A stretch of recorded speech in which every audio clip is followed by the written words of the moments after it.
আজকে আমার রেসিপি নারকোল নাড়ু চিনি দিয়ে বানিয়েছি, খুব সহজে বানিয়েছি। আমাদের যে কোনো পূজা পার্বণের দিনে আমরা নাড়ু বানিয়ে থাকি। তবে আজকের এই রেসিপিতে কী করে সহজভাবে বানিয়েছি নাড়ুটা দেখে নেওয়া যাক আমার ছোট্ট ভিডিওটি পুরো দেখার জন্য অনুরোধ রইল। নমস্কার বন্ধুরা, শিলা ফিট ক্লাস সবাইকে অনেক অনেক স্বাগত। আজকে আমি চিনির নারকোল নাড়ু বানাবো। তার জন্য এখানে 2 কাপ নিয়ে নিয়েছি নারকোল কোড়া। আমি 2 কাপ নারকোল কোড়াতে আমি 1.5 কাপ চিনি মেশাবো। এই নারকোল কোড়াকে আগে আমি এই গ্রাইন্ডিং জারে নিয়ে নিচ্ছি। আপনারা চাইলে হাতেও চটকানো যায় চিনি দিয়ে, তবে এখানে যেহেতু আমি হ্যান্ড কুড়ুনি দিয়ে কুড়িয়েছি ওই জন্যে নারকোলগুলো একটু মোটা মোটা সাইজের হয়ে গেছে। ওই জন্য আমি গ্রাইন্ডারে এটাকে গ্রেট করে নিচ্ছি। আপনারা চাইলে নারকোলগুলোকে পিস পিস করে কেটে নিয়েও এরকম গ্রাইন্ডারে গ্রেট করতে পারেন। তবে আমি যেহেতু এরকম এই দেখুন হ্যান্ড কুড়ুনিতে আমি কুড়িয়েছি, তার জন্য একটু বড় বড় পিস হয়ে গেছে। তাই জন্য আমি এখানে গ্রাইন্ডিং জারে 2 কাপ নিয়ে নিলাম নারকোল কোড়া দেওয়ার পরে আমি এখানে ওই কাপেরই 1.5 কাপ দিয়ে দিচ্ছি চিনি। নারকেলের সঙ্গে চিনির মাপটা অনেক গুরুত্বপূর্ণ, নলে পাক ভালো আসবে না। আর দিলাম এখানে আমি 4টে ছোটো এলাচকে আমি ওর মধ্যেই দিয়ে গুঁড়িয়ে নেব। একটু ভালো করে এটা গুঁড়িয়ে নেব, বেটে নেব। নারকেল কোড়াটাকে আমি এখানে বেটে নিয়েছি। আমি এখানে বাটার 2টো কারণ আছে। একটা কারণ তো যদি বাটার বেটে নেওয়ার পরে চিনি আর নারকেলটা ভালো মতন যত মিশবে ততটাই পাক আসতে সুবিধা হবে। আর একটা কারণ আছে, যার হাতে মনে করে ব্যথা হয়, হাতে এরকম উঁচু করতে পারে না, যারা একটু ব্যথা হয় তারাও এরকম চটকাতে পারবে না বেশি, তো তারাও যদি গ্রাইন্ডিং করে নেয় তবে তাদের কিছু অসুবিধা হবে না। এরপর আমি সরাসরি এখানে কড়াই বসিয়ে দিলাম একটা।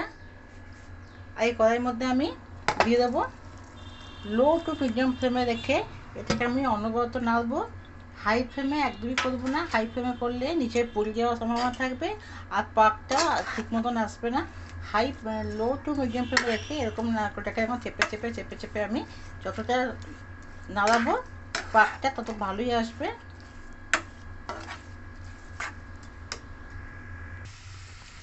দেখুন ক্রমাগত নাড়তে আমি অনবরত নাড়ছি। আর এই অনবরত নাড়ার ভিতরে এই নারকেল যে পাকটা দড়া পাকিয়ে যাচ্ছে, খুন্তিতে নাড়তে পারছি না, এই শক্ত হয়ে গেছে। দেখুন খুন্তিতে দড়া পাকিয়ে আছে, এই কড়াইতেও দড়া পাকিয়ে যাচ্ছে এক জায়গায়, মানে এই পাকটা এসে গেছে আর নাড়ু ভালো মতন হয়ে গেছে। মানে যে পাকটা নারকেল নাড়ু যে পাকটা সেটা ভালো মতন হয়ে গেছে। এরপরে আমি গ্যাসটা বন্ধ করে দিচ্ছি।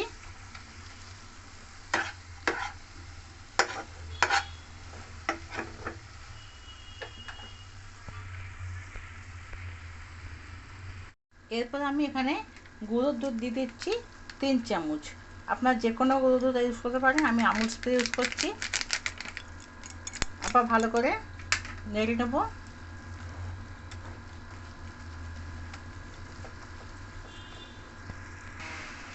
দেখুন নারকেলের পাক আসার পরে কড়াই থেকে আপে ছেড়ে গেছে, আর দড়া পাকিয়ে যাচ্ছে।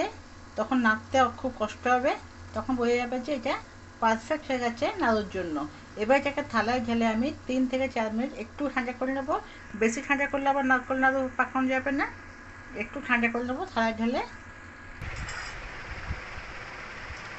এরপর হাতে আমি অল্প একটু তেল মাখিয়ে নিলাম। তেলের জায়গায় ঘি হোক বা খালি জল মাখানো যাবে। এরপর একটু অল্প খুবই সোজা একটুখানি নারকেল নিলাম, ততখানি দরকার। এবার 2 হাতে পাপড়িতে এরকম বুঝিয়ে দিলেই তৈরি হয়ে গেল নাড়ু।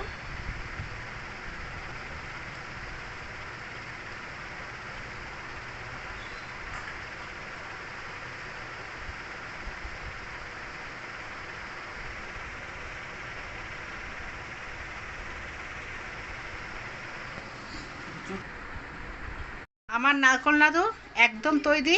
রেসিপিটা কেমন লাগলো অবশ্যই কমেন্টে জানাবে। ভালো লাগলে লাইক করো, শেয়ার করো, আর নিত্য নতুন রেসিপি আপডেট পাওয়ার জন্য আমার চ্যানেলটিকে সাবস্ক্রাইব করে দেবে।